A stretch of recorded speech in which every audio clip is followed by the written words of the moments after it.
Welcome to this very special episode of Inspiritment from Jo Kupka. This week, changing things up a little bit, I actually have a guest with me and I am so excited to share her with you. So her name is Mary Kate Brown, and we're going to have a little bit of a chat today about our writing journeys. It's something that we share in common. We're both members of Hope Writers. Mary Kate's part of the team there, and she'll tell you more about that in a minute. But I thought at the start of the year, when we're thinking about dreams and we're thinking about goals and all these things that are on our heart that sometimes lie buried, particularly after a year like last year was, it can feel really hard to kind of know how we can start to pursue those dreams and those goals. So we're going to talk a little bit about that today. But I will hand over to Mary Kate. I would love for you to just introduce yourself and share a little bit about yourself with the listeners or the watchers, depending on where they're joining in. Yeah, absolutely. Thanks so much for having me joining you today. Evening for me, Yes. and daytime for you. I am Mary Kate Brown, and I live in Western Michigan with my family. I have 3 daughters. We're a homeschool family. We're really looking forward to just being able to kind of do some small scale homesteading at our property here this year. And I'm a writer, and I also work, as you mentioned, for Hope Writers. So that's kind of like a little bit about me, the hats I wear as a homeschool mom and writer, and, you know, working on the growth team with Hope Writers. So kind of a little bit of everything, work at home, stay at home, but still like very busy. Yes. Yeah. Doesn't matter what it looks like, it fills up our time. It does. Absolutely. And I think especially us as women, we tend to wear a lot of different hats and switching our focus often during the day, which is a challenge. Yeah. And like always juggling them and turning from one thing to the other and just going, you know, without missing a beat. Yeah, absolutely. So I do love that technology can join us across the oceans and halfway around the world, that we can still get to chat. Cool. So I would love to hear a little bit more about your writing journey and what that has looked like for you. Yeah, I love this question because, you know, when I've always been kind of a writer. I don't know if you can relate, but I was the person who was always filling journals, and it was just a part of my life. Writing was a way that I processed through things. And even when I was young, I remember being so excited about a journal with blank pages. And it's kind of funny to look back at them now as an adult, the ones I have saved. And it's funny because even though that's always been a part of me and who I am, I didn't really ever consider myself a writer. And I remember writing posts on social media back when, you know, Facebook was like, you had to have a college email address to get on there, you know, like how times have changed. And, you know, I would share different thoughts and reflections, but always being nervous to do so. And I just remember one time, one of my, you know, longtime friends was like, you are a writer. You're really good at this. And I was like, no.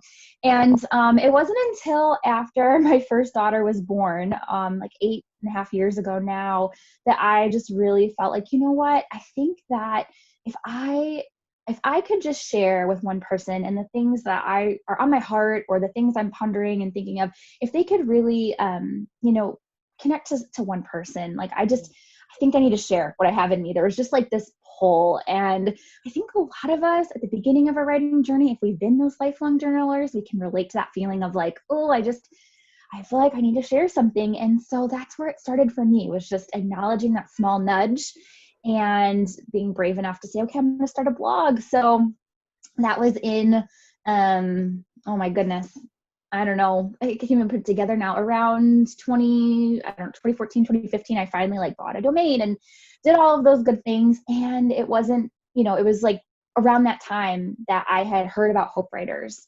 And I actually heard about them from a blogger I had been following.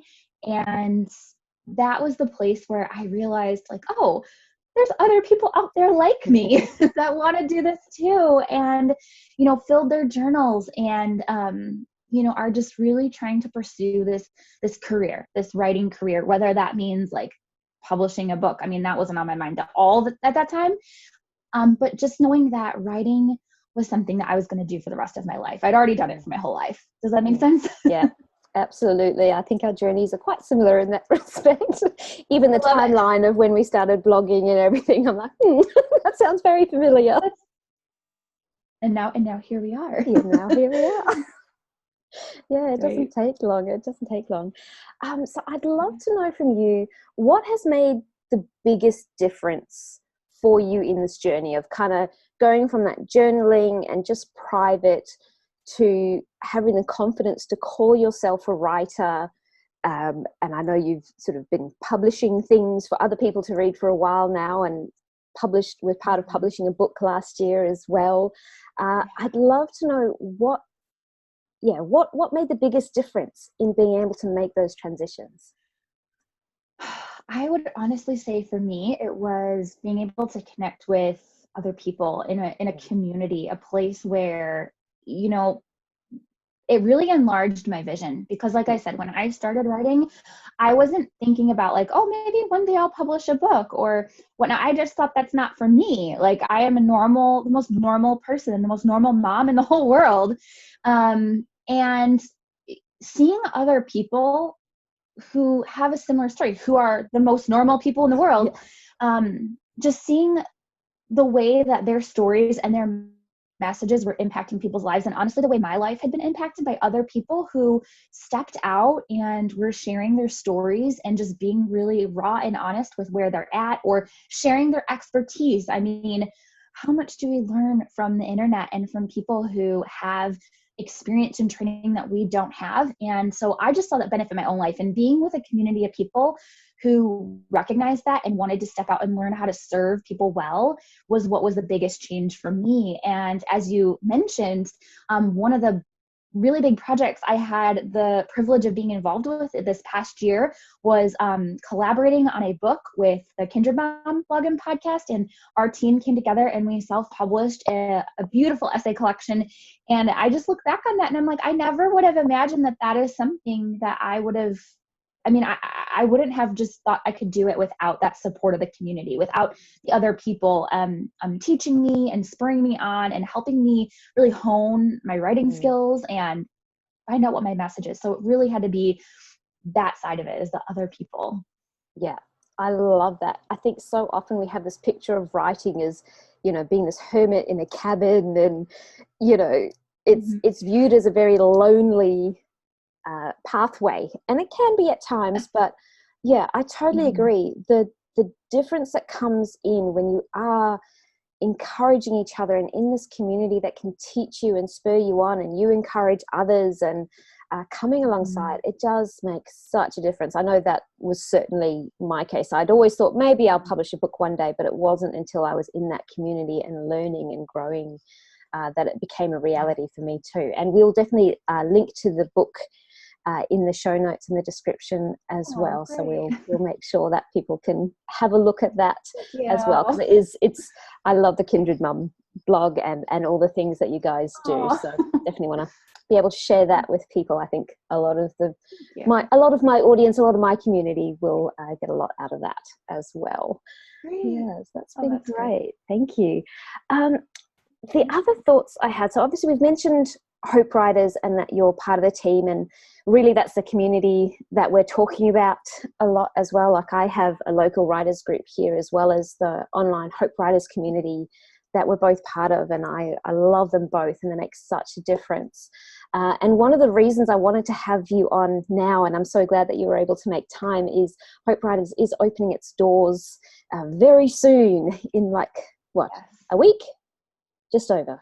Yeah, we're going to be open January 25th through the 29th. And those dates are really important because Hope Writers usually open our doors just a few times a year. It allows us to really serve our members well. So that is coming up right around the corner. And I mean, I don't know if anybody of your listeners, maybe they relate to the story of being the journal fillers, but yeah, like if that resonates with you and that's like a thought, like in your mind, like, oh, I've never heard of a community of people who maybe want to do those things that I'm thinking about.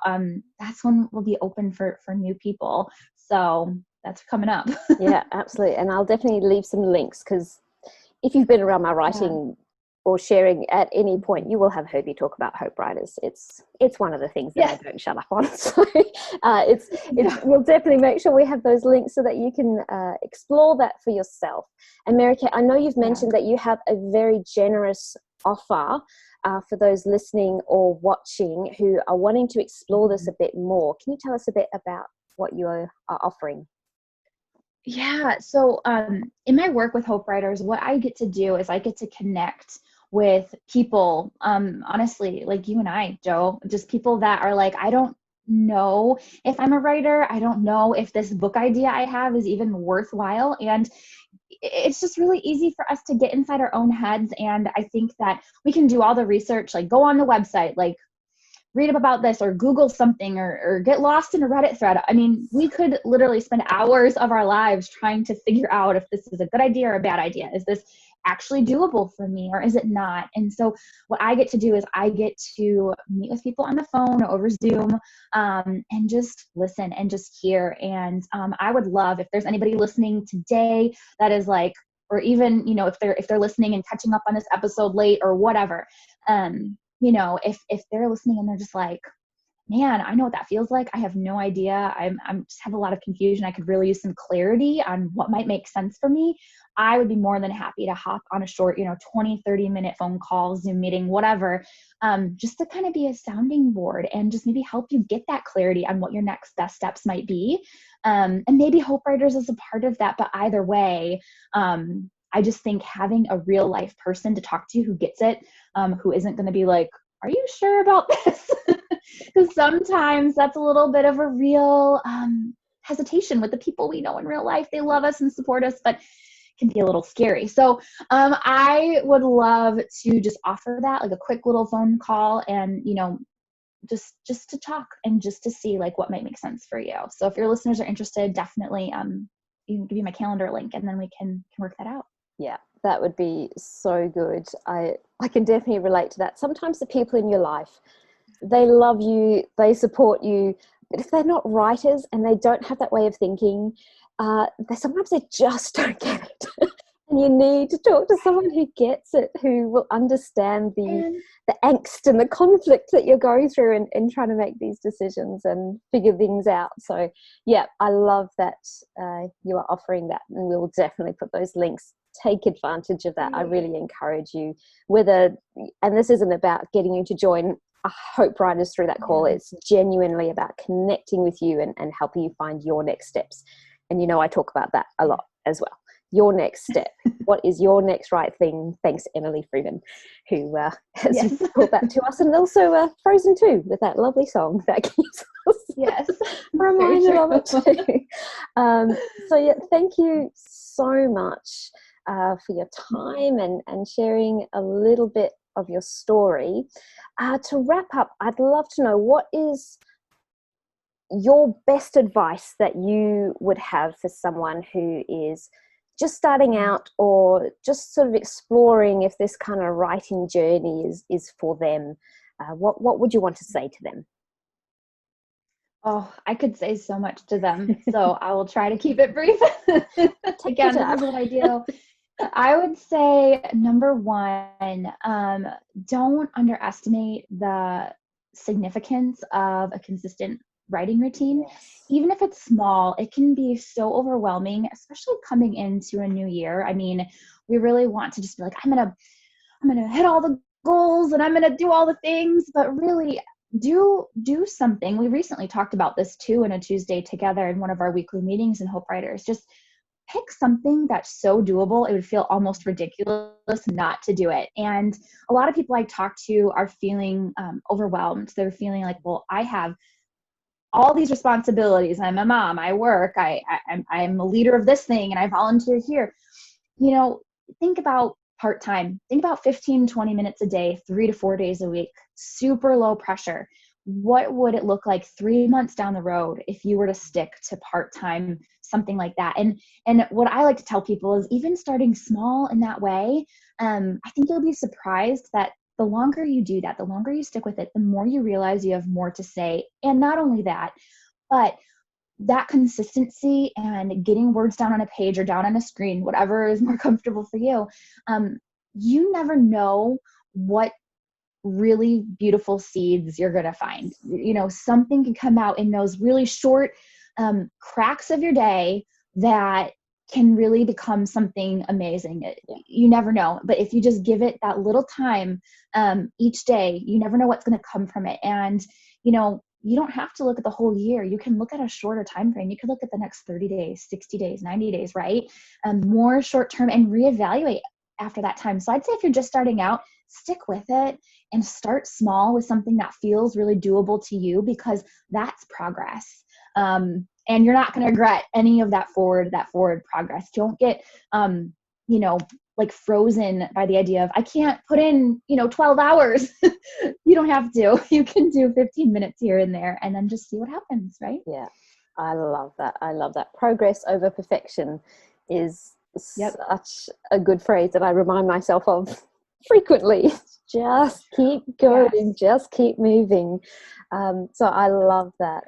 Thank you so much for joining me today, Mary Kate. I have really loved chatting with you, and I will make sure that all of those links are available in the description on YouTube, in the show notes for the podcast, and up on my website, so that you can find all of those links and be able to get in touch with Mary Kate and have a chat with her. And I will talk to you guys next week, wherever you are watching or listening to this. Take care.